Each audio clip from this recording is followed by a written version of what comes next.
como les decía, siempre es bueno y es un honor para las personas como yo que leemos al profesor Orozco estar aquí compartiendo la mesa con él. Y felicitar la muy buena idea de tener este seminario, como bien dijo Giselle, en un momento particular, porque creo que estamos en un momento en el que hay que empezar a tomar cada vez más aire, calmarnos y poner en marcha este proceso de reforma. Ha pasado, creo yo, los momentos más turbulentos, más intensos, también creo de mayor aprendizaje, y creo que ahora es el momento de construir, y ahora estamos en un momento particular en este seminario, en este encuentro, pensando cómo hacer esa construcción. Yo quiero organizar mis comentarios un poco desordenados porque hay una riqueza enorme en lo que el profesor Orozco nos ha comentado, en dos puntos que tienen que ver con la definición de calidad y con el asunto político de las políticas públicas que ha presentado el doctor Orozco. Sin embargo, antes quiero hacer una brevísima introducción diciendo que hablar de sistemas de aseguramiento de calidad, como muy bien lo mencionó el profesor Orozco, en procesos de masificación es absolutamente distinto que hablar de aseguramiento de calidad cuando la matrícula no alcanza el 15% de las... Los retos son distintos, la naturaleza de la aseguramiento de calidad es distinta, y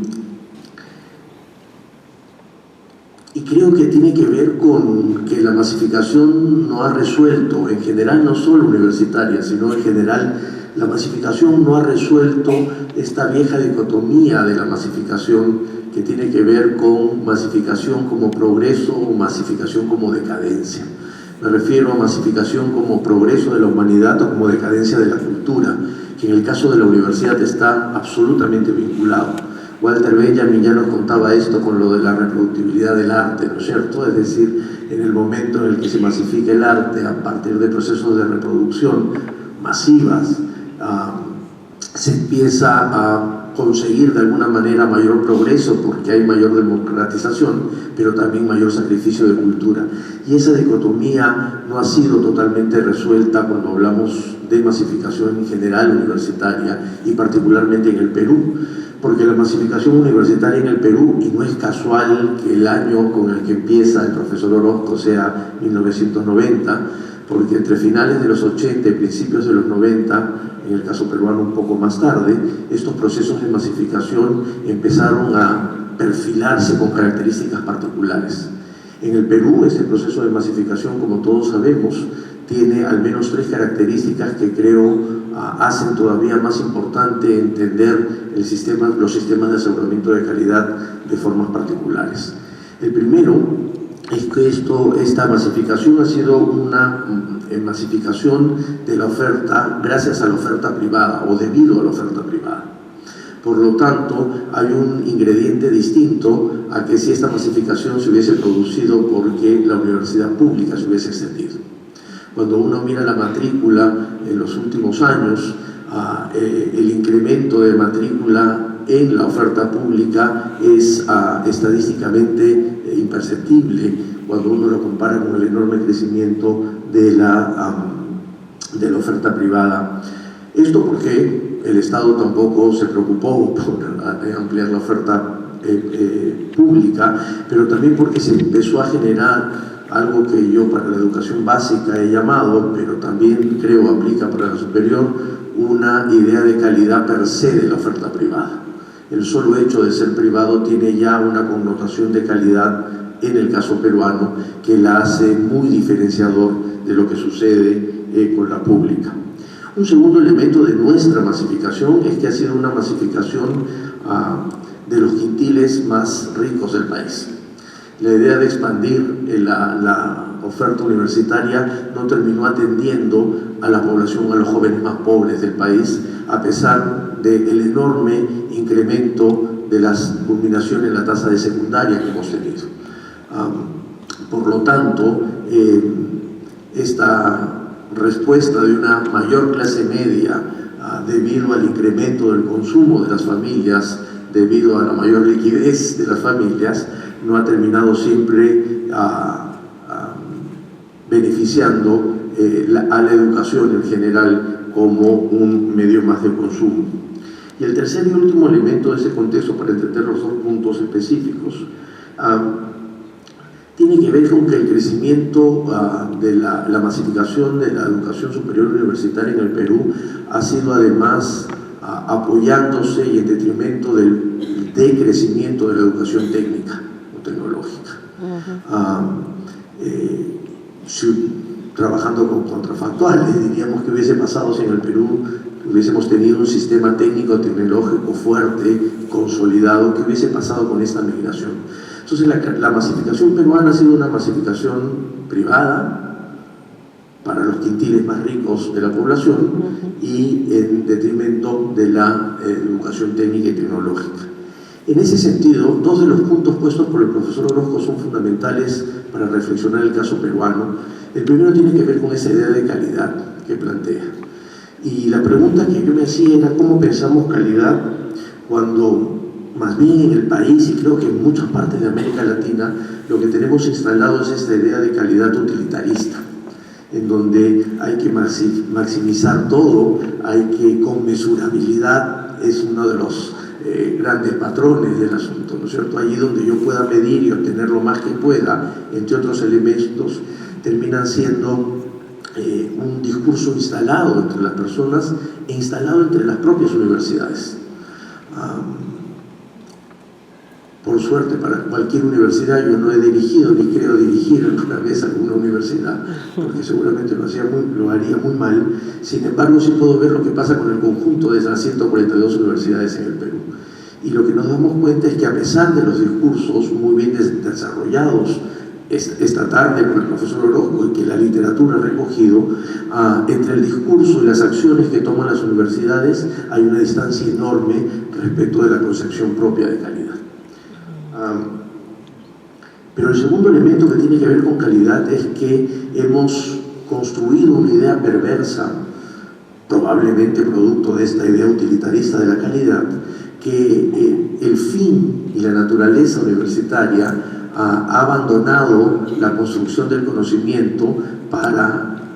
concentrarse en la idea de producir profesionales que puedan insertarse cada vez más rápido en el mercado de trabajo. Y esto supone, entre otras cosas, tener el enorme problema de generar una disyuntiva allí donde yo creo que no la hay. Probablemente, insisto, producto de esta idea de calidad utilitarista. Tenía unos datos que más o menos me acordé, pero por cuestiones de tiempo los voy a superar para pasar al segundo punto, que tiene que ver con algo que el profesor Orozco nos ha mencionado, y que es una discusión que por más que tengamos ley no hemos terminado de dar en el Perú, pero creo que siempre es posible hacerla, que tiene que ver con que los temas universitarios son un tema de política pública. La idea equivocada del grito de Córdoba de autonomía ha impedido durante años en el Perú y en muchos países latinoamericanos pensar que la educación universitaria es materia de política pública y que para política pública solamente estaba la educación básica porque es donde el Estado tenía mayor control. Y creo que ese ha sido un error que ahora nos pasa facturas. Allí donde un país no tiene claridad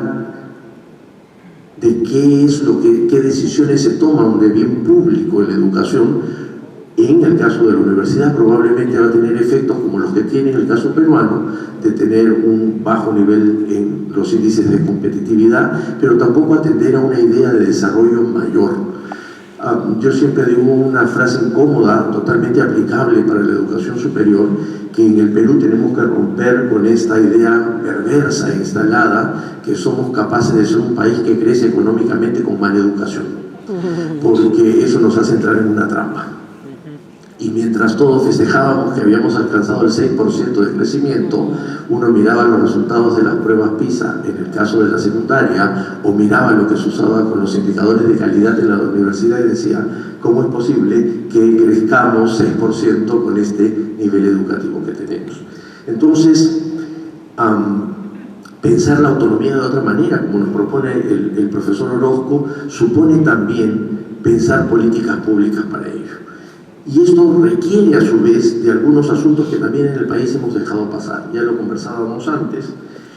Por ejemplo, ¿qué ajustes institucionales se tiene que hacer para poder atender estas políticas públicas? El esfuerzo de la Dirección de Educación Superior Universitaria, nueva dirección en el país, está haciendo el esfuerzo por implementar un conjunto de políticas, y la gran pregunta que nos hacemos todos es por qué, como en los demás países, no tenemos, o en muchos otros países, no tenemos un viceministerio de Educación Superior que pueda, entre otras cosas, tomar la mayor cantidad de decisiones de política. O como, por ejemplo, en los sistemas de aseguramiento de calidad, y ahí sí extrañé un poco esa parte, profesor Orozco, tenemos más el tema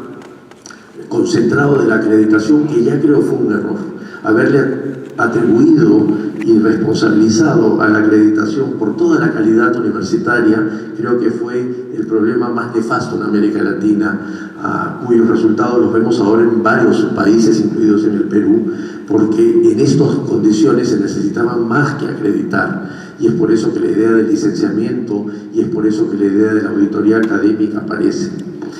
como asuntos fundamentales también de la política pública. Yo quiero terminar recordando a un personaje de la novela El perfume de Suskind, Grenouille. Grenouille era un personaje que nace en medio de un mercado de pescados en Marsella, sin olfato, y toda su vida lo que busca es construirse una identidad alrededor de eso, y finalmente ese olfato no era que no tuviese olfato, sino que él no olía. Y entonces ese proceso de construcción identitaria es un proceso de construcción identitaria en el que se define de una manera y en el que también políticamente espera definirse de esa manera. No les voy a contar el final de la novela porque es impresionantemente interesante, pero lo que hace Grenouille es eso, decir definición y oportunidad política para hacer identidad es posible hacerlo. Muchas gracias y felicitaciones, profesor Orozco.